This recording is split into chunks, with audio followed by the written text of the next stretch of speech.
You're listening to Retail Soundbites.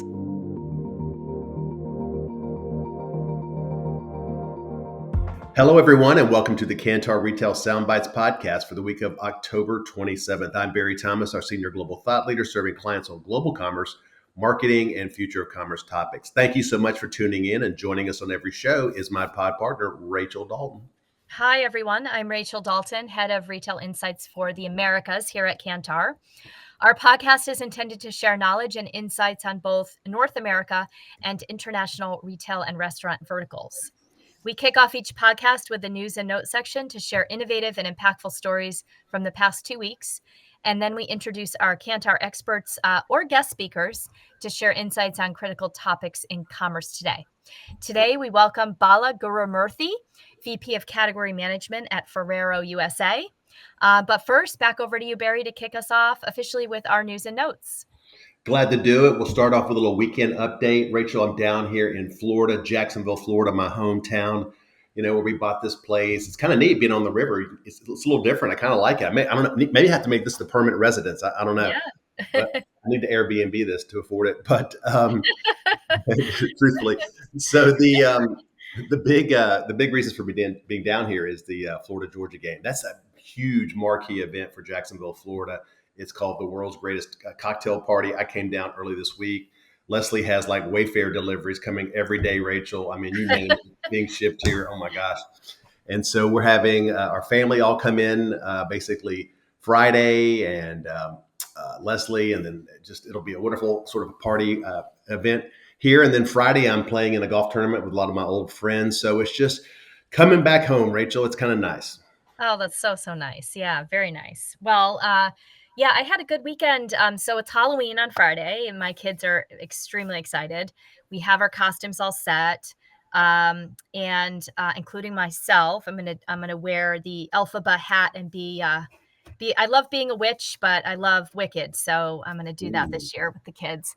But yeah, Friday night we had our annual, it's called Zombie Brook. It's a Halloween party at our elementary school. And I volunteered and was at the cotton candy machine, making a lot of cotton candy. So now I've added that to my resume of skills of cotton candy maker. So that was a blast. And then last Sunday, actually went to hear, the Pakistani education activist Malala Yousafzai. She wrote a new book. It's a memoir, and she's on a book tour.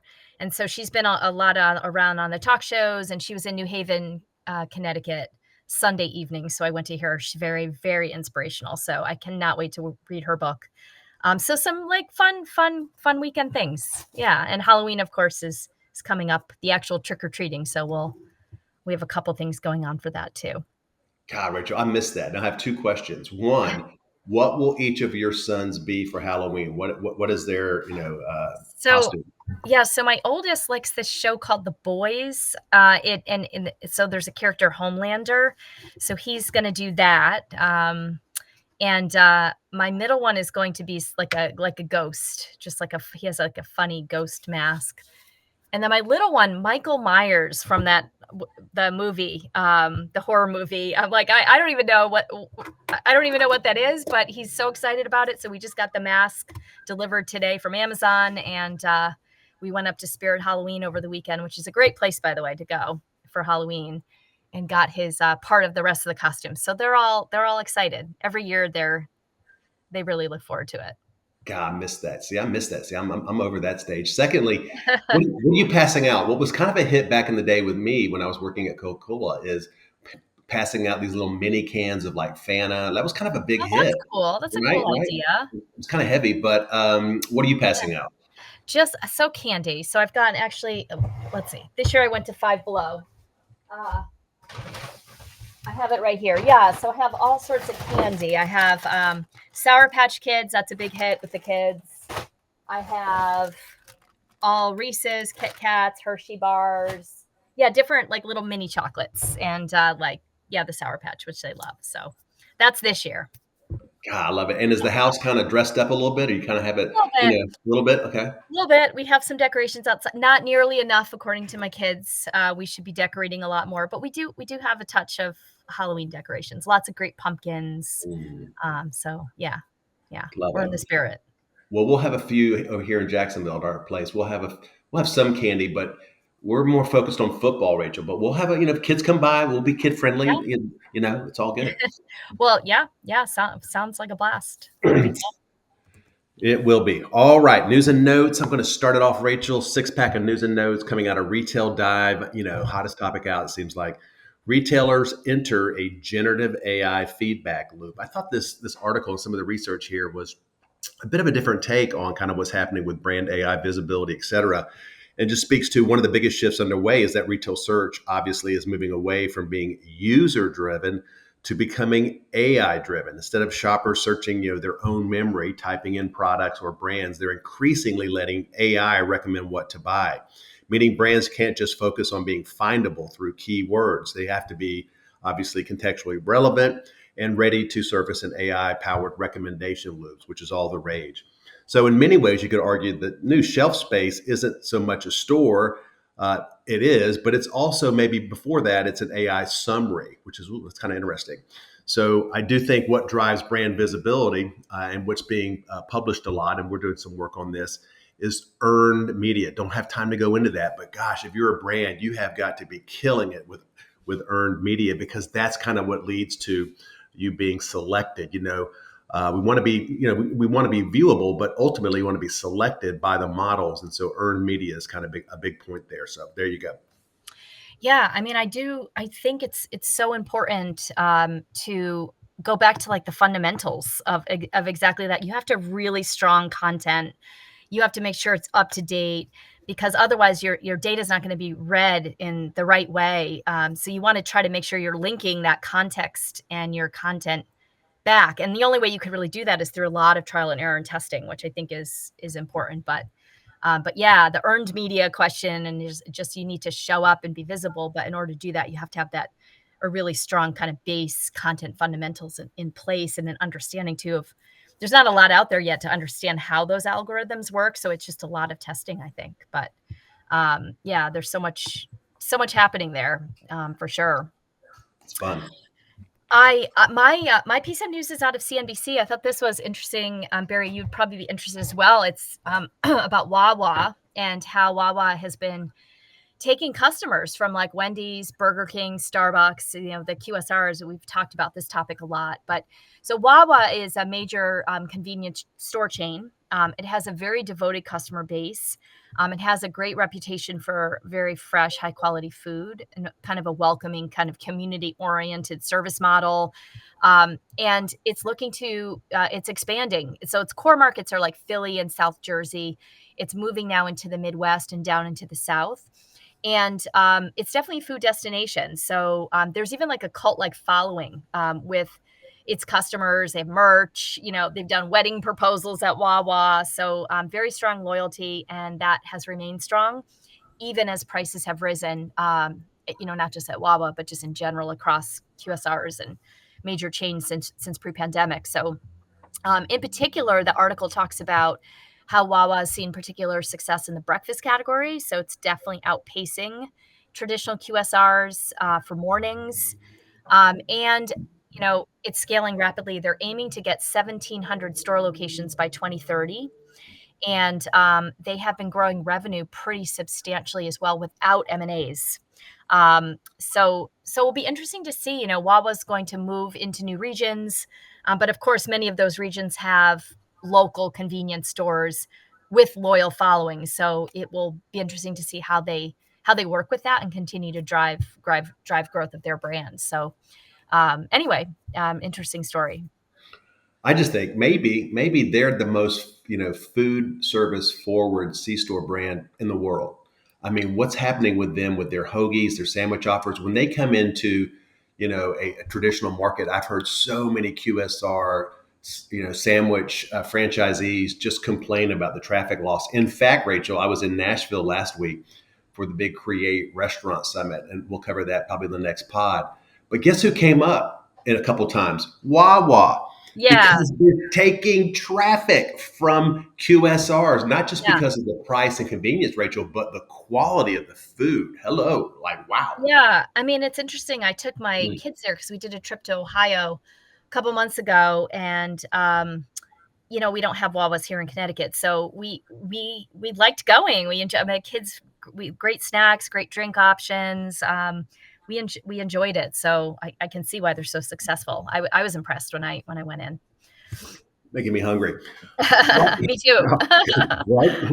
All right, Rachel. My second story is coming out of Supermarket News around Dollar Tree. I'm kind of like super impressed with what they're doing with their multi-price strategy, leveraging data and AI. And it's not really a theory; like it's really having big results. So Dollar Tree is enhancing, first of all, their multi-price strategy with essentially brand positioning backed by data and AI. The retailer is using their own data and these large language models and more to determine the optimal product placements on its shelves and with new price tiers. And now their price tiers actually go up as high as $10.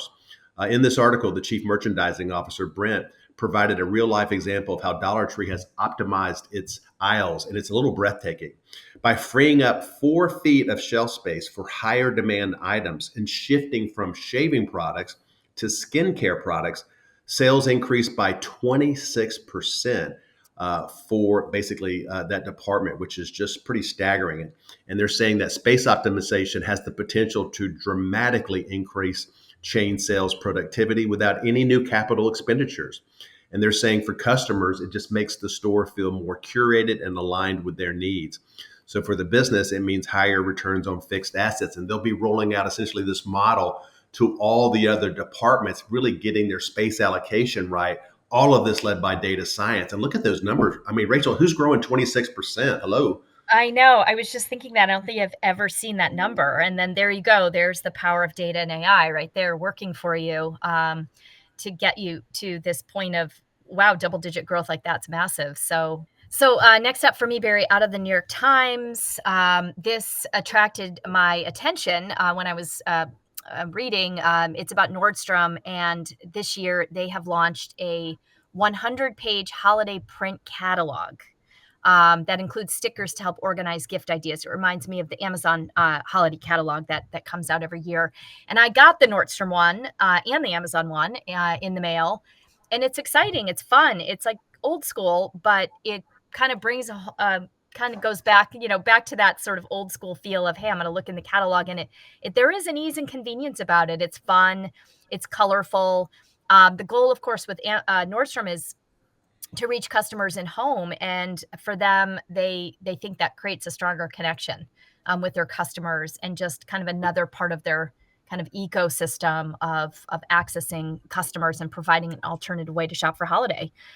So it makes shopping easy and convenient. It definitely brings a halo effect to the brand, connects back to their stores.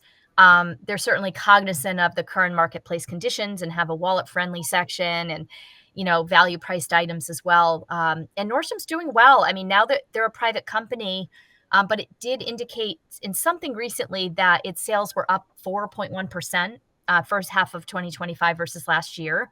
So they're growing, and holiday is very important, obviously, to all of retail. But for Nordstrom, it represents about 30% of its annual sales. So I thought that was pretty cool. It's a different take. Analog obviously works. And Nordstrom's traditionally, I'm just used to seeing bad news on them. So I'm glad to see they're turning it around.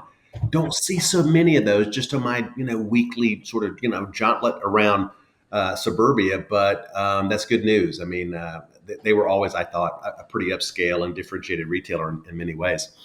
All right, Rachel, my last story, since we're talking to Bala and talking about category management, it's kind of been a theme for me. So this latest story, it comes out of a group I just absolutely love, and that's the Path to Purchase Institute. And they came up with a pretty detailed playbook, like it's really strong, around 5 shopper missions every CPG category manager should be watching. And so basically the 5 are: 1, responding to value. I think we can all agree with that. 2 is AI driven dinner tonight ideas. And I think someone like Walmart is way down the path on that, doing well. 3 is just social media driven occasions. We know all about that. We talk about that almost on every pod. Number 4 is the treat yourself indulgent moments, which Bala, we'll be speaking to with their portfolio. The 5th one I thought was the most interesting. I'm just going to go into a little depth here. Trial, discovery, and dupes. That's a big focus. Consumers are increasingly experimenting with dupes, or lower cost alternatives to premium products. We talk about it all the time. Mhm. In this study, morning consult data shows that almost 30% of US adults intentionally purchase dupes, with Gen Z and price conscious shoppers leading the trend. And our research that we've done, Rachel, shows that there's sort of this intelligent moment or intelligent satisfaction you get by purchasing the dupe because you've kind of tricked the system, if you will. You have a really strong product that maybe is nearly as good or as good as the actual brand, but at a much lower price. So I thought that was interesting. I wonder what you think about that. Yeah, I mean, dupe, and I'm thinking they mean private brands, Yeah. but um, but yes, I mean, there's just much more of a willingness to try alternate brands that deliver the same function as a brand that might be more expensive or a brand that you're used to. There's just more of an aptitude for that, and then if it works and they like it, then that's great. But that just everybody is focused more on how can I protect my wallet, and with prices having increased so substantially since pre 2020. So yeah, and many of these dupes, as they say, are as good. And so yeah, we're seeing a lot of growth in general in private label. You're right. Last thing is, boy, there's a lot of lawsuits at unprecedented levels. I just reading this morning, I didn't include these stories, but I mean, Costco, Sam's Club, Aldi, so many lawsuits coming from big brands because of the dupes that are coming out. And the brands look at it like, hey, that's my IP. Like, you've stolen it. Whether that's true or not, the courts will decide. But it's probably fair to say the lawsuits against retailers from brands are probably at an all time high, given the dupe effect. Yeah. And the other thing that jumped out at me is this, the social media driven occasions, Barry, that they talked about in the article. Really, so much of discovery now is happening there in social. There's no way around that. So that should be really a big piece of like your category management playbook for sure. Absolutely. All right, Barry. So my last piece of news comes out of about Amazon. Great place to track and see what Amazon's up to. And there's so many great initiatives they have right now around AI. And this particular article is about their Help Me Decide AI product. So it's a new shopping feature. It basically helps recommend the best product for you after you've gone through and browsed several items that are very similar. So it uses generative AI and large language models. It analyzes your browsing activity, your shopping history, your preferences, and it basically comes back to you with tailored recommendations, and it gives you the rationale, which I think is really interesting. So it gives you the rationale for why it chose what it chose. It highlights features about the product, maybe gives you some insights on customer reviews, gives you some, items that might be a little more money, items that are more budget friendly.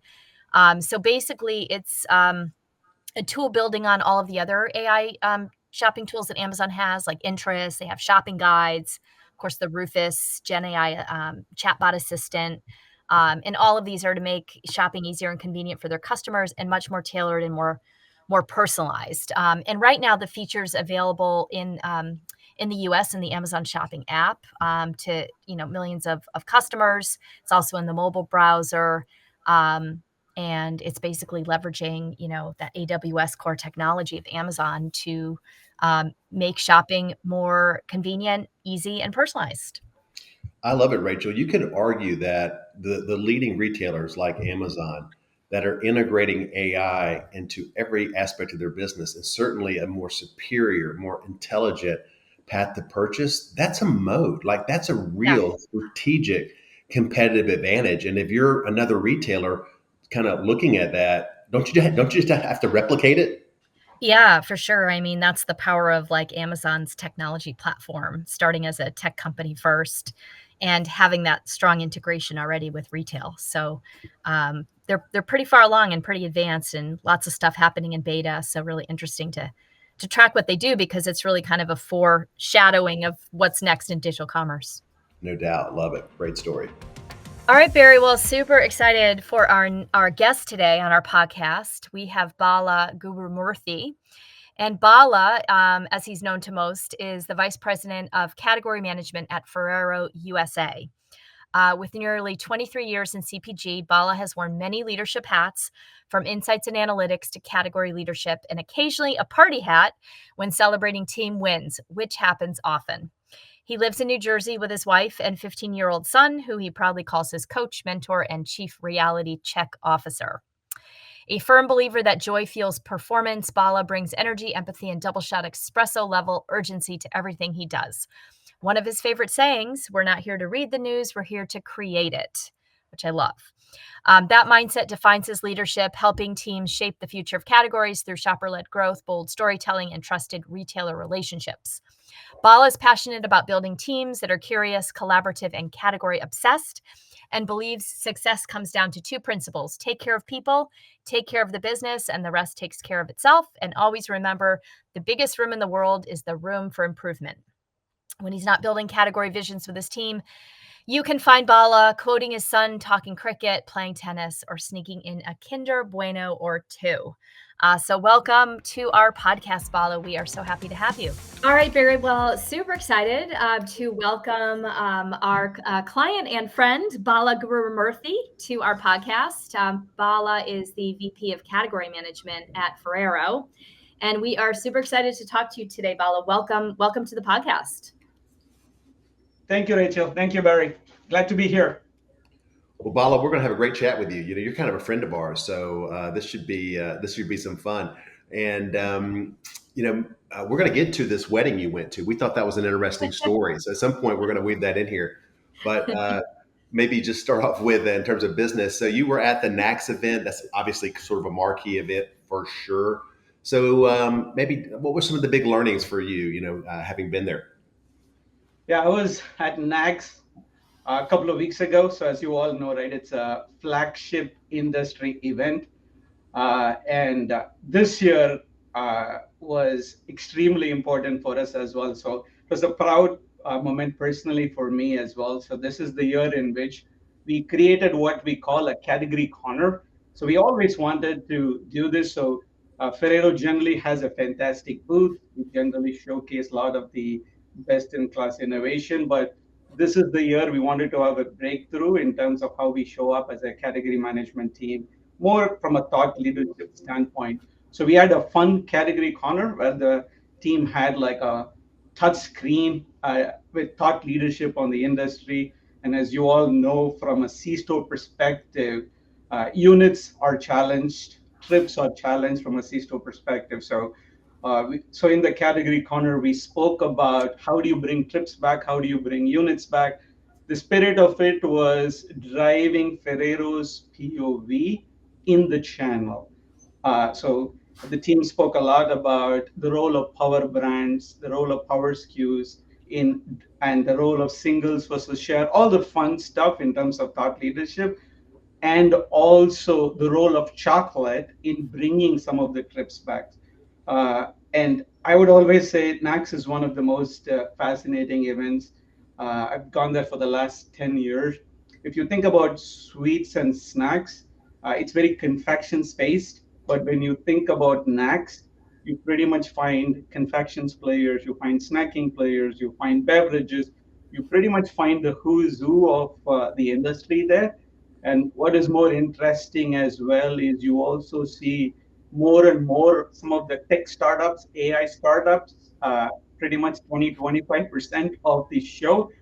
Overall, it's a well-run show, and I would say, it's one of the best industry events. So it's a lot of fun. If you've never been there, I highly recommend.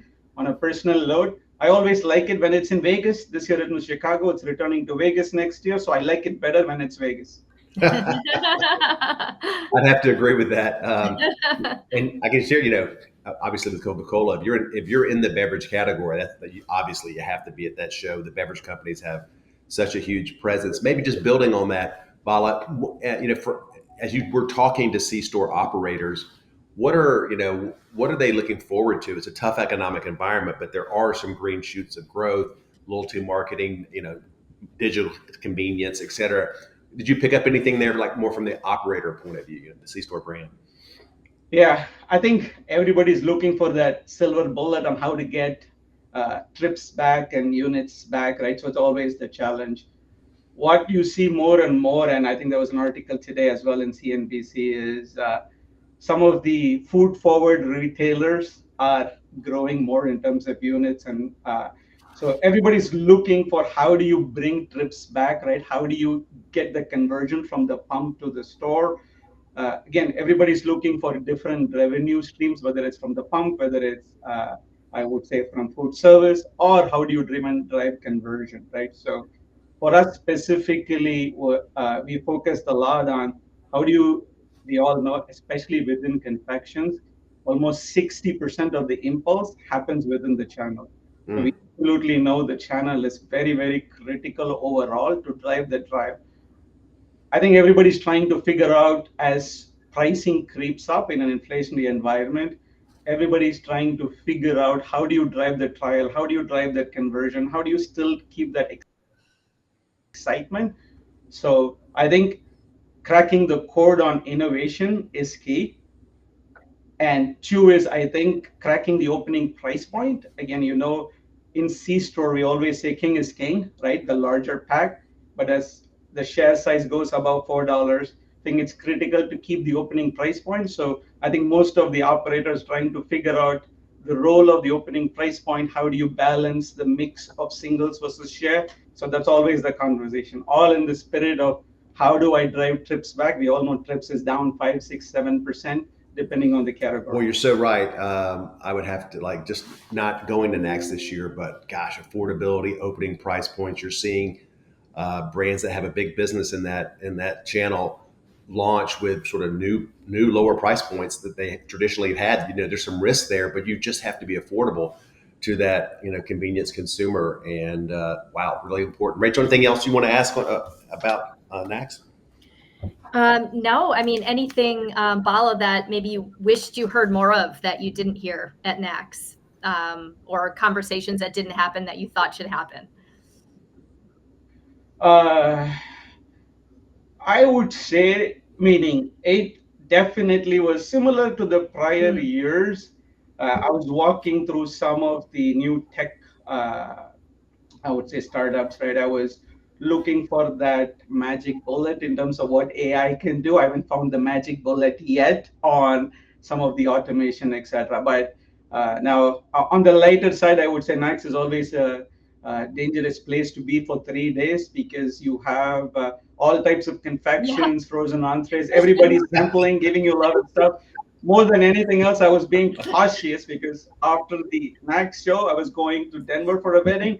I wanted to make sure that I was being disciplined. So that was my biggest learning of staying disciplined in the 3 days. Well, speaking of the wedding, before we move on to our next topic, tell us a little bit more about it, because we chatted about the wedding before, and it was very fascinating. Yeah. So it's my wife's nephew's wedding. It was in Denver, so we had to go from Chicago to Denver. If you don't know about Indian weddings, it's a 3-day marathon, right? So it's a lot of music, there's color, there is dancing, there is a lot of food, obviously, right? And for the uninitiated, I would say it's a combination of Christmas, Thanksgiving, and Super Bowl rolled into one. Right? Big event. Big event. In terms of the guest list, I know for a lot of people it will be shocking. There are about 800 to 900 people, but that's average for a typical Indian wedding. It's cliche but true. The more the merrier absolutely applies here. So it was 3-day extravaganza. It was a blast. But the only challenge my wife and I had was we are not altitude friendly people. So at higher altitudes, we struggle a little bit, but we were powering through with a lot of hydration and a little bit of dizziness, but we powered through the hydration. But I would say Indian weddings are not just events, right? They're experiences. So for me, it's to have find an analogy towards work. I would say it's built around togetherness, celebration, right? And storytelling, joy. It's all ingredients which make good teams kind of thing, where both the families come together. And it's something which I would say it's more cultural, right? Where they treasure it. And some of the families spend a fortune, but that's more the DNA of the culture of the big celebration. Wow. That sounds incredible. I want to make it to one of those weddings in my lifetime, Rachel. I don't want to pay for it. I just want to go to it. Yeah. No, yeah, as long as you have a good Indian outfit, you'll be fine. I Yeah. think I can see you in a good Indian outfit. I think you will look good. Well, Bala, I wanted to switch now and talk more specifically about category management as a function, and would love your perspective on just how has category management changed or transformed? Like, what is it like today to work in category management? And then kind of like part two to that is like, what is your approach to leading the category management team? Like, what works for you, and kind of what is your vision for Catman in the future? Yeah.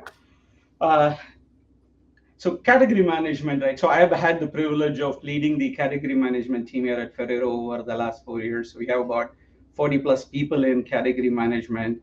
I would say category management is evolving and thriving, right? So category management is just not a back office reporting function anymore, right? Like the role it needs to play, and it is playing, is it's almost like being the growth architect of some of the shopper decisions, right? So I think category management is evolving from just purely like building planograms to strategic growth platforms, right?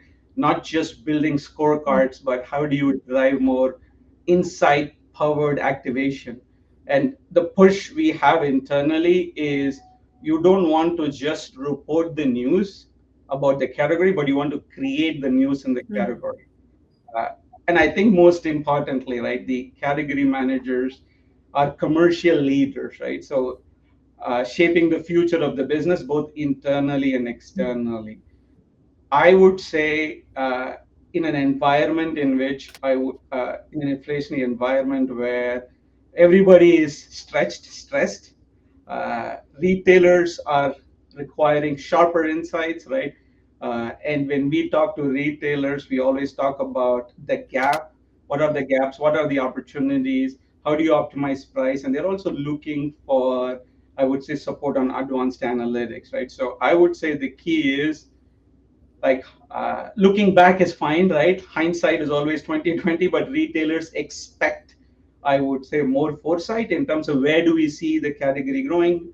And I would, in terms of Ferrero, we pride ourselves in building category growth platforms and continuously talking about what are the gaps in the category, what are the opportunities, what's the point of share worth, and the emphasis is more a shopper-led category growth platform where it's providing that objective thought leadership, not only to external customers, but also to, I would say, the internal customers, whether it's the sales team, trade marketing team, etc. Right? So the analogy I give at times is it's more, I have a young team. It's a young team friendly. I would say that if you are not the category captain, right, the ability to influence is more around key, right?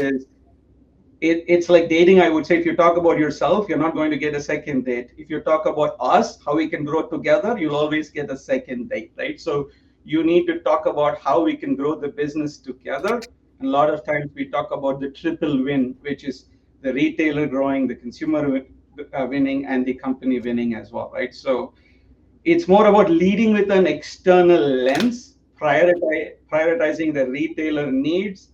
And the biggest challenge is there is so much of data. It's also prioritizing the, I would say, shopper understanding as well, and making sure that when we engage, we are engaging with from a retailer's perspective on identifying gaps and opportunities and how we can partner to solve them. And it is the less self-serving you are, the more engagement you can have with customers overall. I think retailers are also demanding more, rightfully so, right? Comparative insights, as well as shopper understanding, and also having a vision for the category in terms of where do we see the category going from a forward-looking perspective. And I think these are all imperative. Fully understand that, like you have the opportunity to lead from the front. Well, it sounds it sounds as if your advice there, because that was going to be a follow-up question, but I think you really answered it already, in terms of what retailers look for in companies that aren't category captains. I think you're saying like be the category captain, act like the category captain. and partner and collaborate and be transparent and offer even more than you need to grow that partnership. That sounds like a good, very good piece of advice for people who are for companies that are not category captains. Act like you are, I think. Absolutely, right? So, how the more you can be a strategic partner, I think a lot of times we over deliver on assortment optimization or planogram optimization. I think the winning companies need to go above and beyond, right? In terms of where is the gap, where is the opportunity?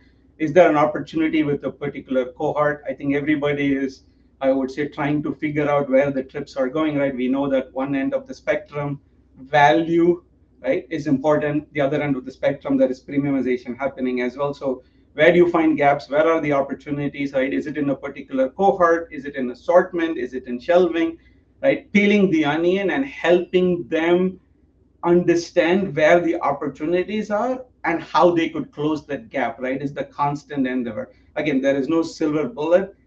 You need to showcase you care for their business and you have identified opportunities where you can work together in bringing whatever is their objective, right? Whether it is like bringing trips back or it's unit share, etc., right? So it's really working closely. It's the collaboration and the partnership and showing you care for their business and you want to go together. Paul, I wanted to ask you as well, like how do you collaborate with the marketing and sales teams in your organization to drive brand growth overall? Do you align with one function more than another, or where you sit in the organization? How does that work best? So we have what we call the category vision. So we have a very clear category vision or a category growth platform, which follows almost like a pyramid. So we work very, very closely with our CSU, the consumer and shopper understanding teams. Ferrero is a very, I would say, insights-focused, consumer-centric organization. We work very closely with the CSU team, and we work very closely with our global partners as well. We want to leverage I would say, the global category growth platforms which we have. So, needless to mention, everything starts with research and the strong foundation. What we do is we ensure that our foundation is very strong, whether it's market structure, consumer decision tree, or occasion or need states based research, which is more forward looking as well. So we work very closely with the consumer and shopper understanding team, but at the same time, we also find it imperative to bring everybody on the same page in terms of the category growth and the category opportunities, working closely with the marketing teams, RGM teams, and the sales team. So the good news is at Ferrero, we have made sure that the category management team reports in independently, doesn't report into sales or marketing, but we do work very closely with the sales team so that they understand the category framework in terms of who are the shoppers, if you have shopper segmentation, right? Who are the shopper segments? Where are the gaps? Where are the opportunities within the category? So at least we all speak the same language. Again, it's a lot of collaborative effort, right? So we have what we call like JBP platforms for key customers so that everybody is starting off with the same insight. We also have something called Insights Day, which we have every year, and I know Cantor has been part of it quite a few years as well. We take opportunities in what we call the Insights Day to bring everybody up to speed in terms of how we talk about the different growth pillars among the different categories so that everybody's working from the same insight when they find opportunity. So it's a very collaborative effort with pretty much all cross-functional teams. That's fantastic. Bala, can you talk a little bit more about how you align your in-store and digital storefronts from a category perspective? Yeah, so on that front, we're just getting started. We have recently added a very dedicated, I would say, category management team for e-com. So we leverage a lot of our, when you look at data, there is lots of data available in terms of some of the customer data is invaluable as well. So what we do is we find the synergies between in-store and online. For example, things like digital penetration. We have started looking very closely on digital penetration ours versus competition, where the category is. And also, we've got a little more discipline in terms of having the ideal assortment on store versus online and finding the gaps, opportunities, bringing the teams together. So we have an incubator model with ecom, but we make sure that the plan is on total commerce. It's not omni versus in store, right? So we are building plans and assortment which are more omni, where we truly understand the synergies between what's happening in store, what's happening digital. Some of our brands, you can imagine, right? For example, a Rocher, we see the digital penetration go up during Christmas, during Valentine's Day, right? And it's more around understanding what's working in the seasons, what's working during a particular time frame. How do you build a digital shelf? How do you work on the taxonomy? And how do you connect all the dots to drive, I would say, the penetration during out of the seasons as well? Fantastic. Bala, when you look outward, kind of where do you see category management heading? As I said before, right, I see category management, right, thriving and evolving today, right, especially in an environment in which I would say we are challenged for growth overall. And I feel category management definitely can play the role as a dot connector specifically, right? Bringing the different teams together, both internally and externally, right? End of the day, I would say category management is pretty similar to business, right? It's in the business of building trust. So if you're working externally with the retailers, you have to ensure that you're building the trust with the retailers so that it's truly a partnership on how we work together to unlock growth. Internally, you need to be the expert in terms of the categories. And I think more often than not, I think it's very similar to what both of you do, Barry and Rachel. It is continuing to remain curious. Where are the gaps and opportunities? And it's more a dot connector role. I think if you are in category management, you have to ensure that you're connecting the dots between the different teams. You're staying very current in terms of even when if it's proper understanding, it's technology, it's customer data, and you're always talking about pretty much it needs to be action oriented. You're talking to retailers. What's the point of that work? How do you close that gap? It is to ensure that you become a strategic thought leader. And for me, it's about influencing without authority at times is also the challenge. I think the category management teams who are not category captains, who are secondary players, for example, I would say even us, we are a good 10, 15 market share player in the categories in which we play, but a lot of times we drive 25, 30% of the growth. So I think the key is if you're not a category captain, be bold in terms of being a strategic partner, thought leader, find out where the gaps and opportunities are, put your hand up and say, we can help on that front, right? And that's where I think that partnership is what will help the categories grow as well overall. Well, Rachel, I just think Bala's right on with a lot there. Certainly, if this constant message of if you're not the category advisor, that's okay.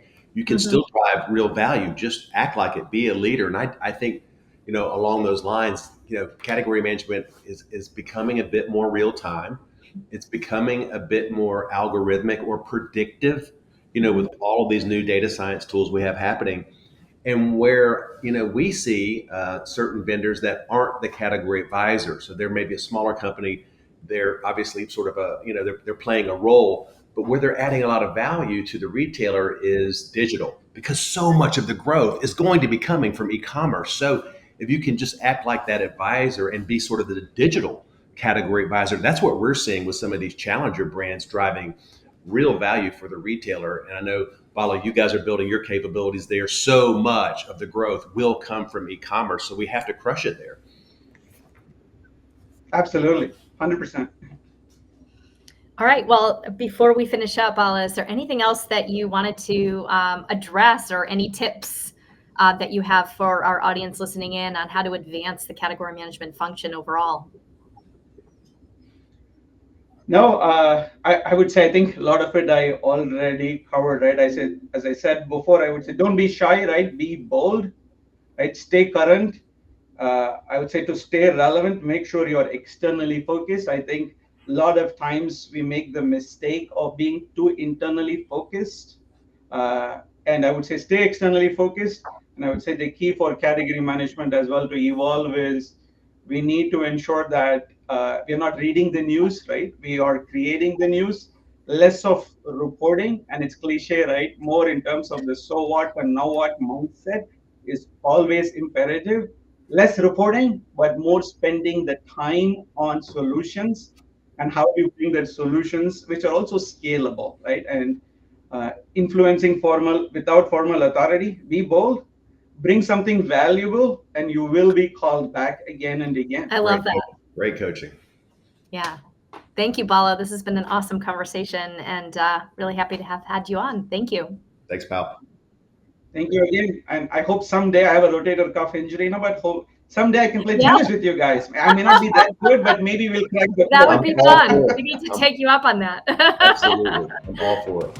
All right, Barry. Well, awesome conversation with Bala. So happy to have had him on. We have our top 5 takeaways for our audience. Number 1, trips and units remain the core challenge in C-Store. So we talked with Bala about his impressions of the NACS show, and operators and brands alike are focused on bringing trips back and driving conversion from the pump to the store. So it's about affordability, it's about price points, smart assortment decisions. Those are all the key levers to win in the C-Store channel. Number 2, category management is evolving from reporting to growth leadership.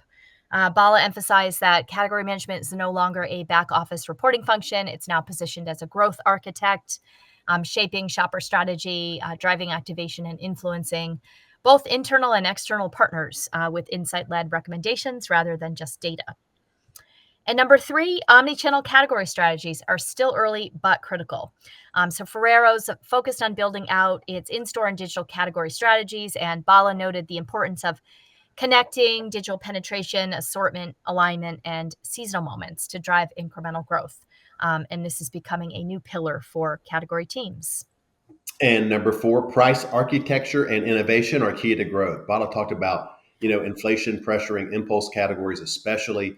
You have to find the right opening price points and balancing singles versus, multi-pack strategies. All of that's essential. And Bala also stressed innovation that converts, not just innovation for its own sake. There's sort of a higher bar here for success. And that's critical to bringing trips back, and certainly with C-stores. Number 5, he believes the future of category management in part is being a functional connector plus a trust builder. So Bala sees category management as a connector between functions, both within the CPG company and with the retailer, and a trust builder, obviously, especially with the retailers, where influence and authority and just this ongoing curiosity about staying current with data, insights, and ultimately technology is kind of how you win. And you just had to love his energy with everything and all things category management and more. Well, great. And that does bring us to the end of this episode. Thank you so much to Bala for joining our discussion. We hope you enjoyed our show. And as always, thanks for listening to the Kantar Retail Soundbites podcast.